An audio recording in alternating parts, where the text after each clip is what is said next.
अचल मल्होत्रा साहब, किस तरह से आप देखते हैं, क्योंकि ये वॉर जोन का अब तक का सबसे बड़ा डेवलपमेंट है, पूरा बाखमुत रूस के कब्जे में चला जाना, ये कितनी बड़ी जीत है पुतिन की?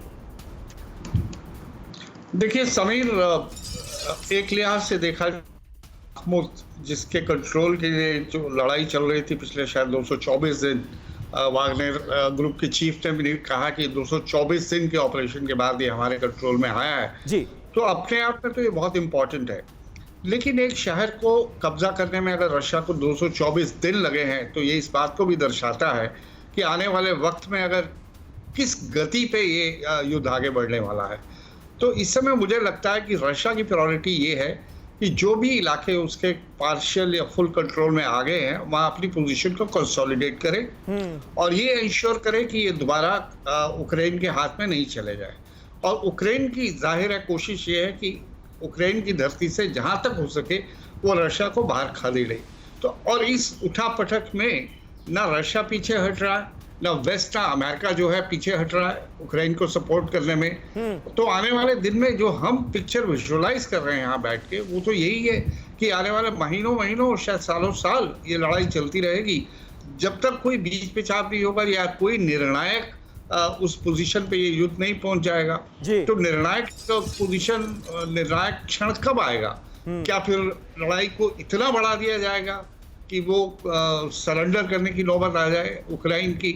तो क्या फिर वो इसको अमेरिकन और वेस्टर्न पावर्स जो हैं वो आसानी से पचा पाएंगे इस बात को, क्योंकि उन्होंने भी इसे प्रेस्टीज इशू बना रखा है और ये बार बार कह रहे हैं। अभी हाल ही में भी उन्होंने G7 लेकिन अच्छा सर, बाखमुत को आप किस तरह से देखते हैं, क्योंकि इससे पहले कई जगहों पर इसी तरह झंडे लहराए गए, बाद में कब्जा रूस ने खुद ब खुद छोड़ दिया। बाखमुत के साथ क्या ऐसा होने वाला है या रूस यहां पर जमकर रहने वाला है, बाखमुत को कब्जे में लेकर रहने वाला है?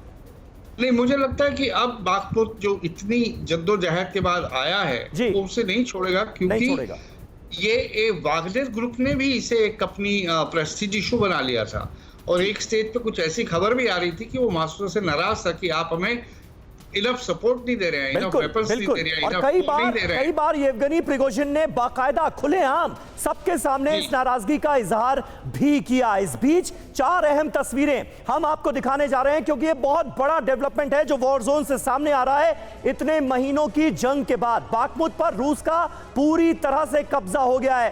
वैगनर चीफ की बधाई सामने आ गई है। बिल्डिंग्स पर किस तरह से देखिए कब्जा कर लिया गया है, वहां पर नए झंडे लहरा दिए गए हैं। टैंक पर चढ़कर कई जगहों पर वैगनर फोर्सेस के जवान जश्न मनाते हुए नजर आ रहे हैं। कहीं हवाई फायरिंग हो रही है, कहीं शैंपेन की बोतलें खुल रही हैं, कहीं नाचते गाते वैगनर्स नजर आ रहे हैं। ये 4 तस्वीरें देखिए, बाखमुत के इस वक्त के हालात कैसे हैं ये आपको पता चल जाएगा।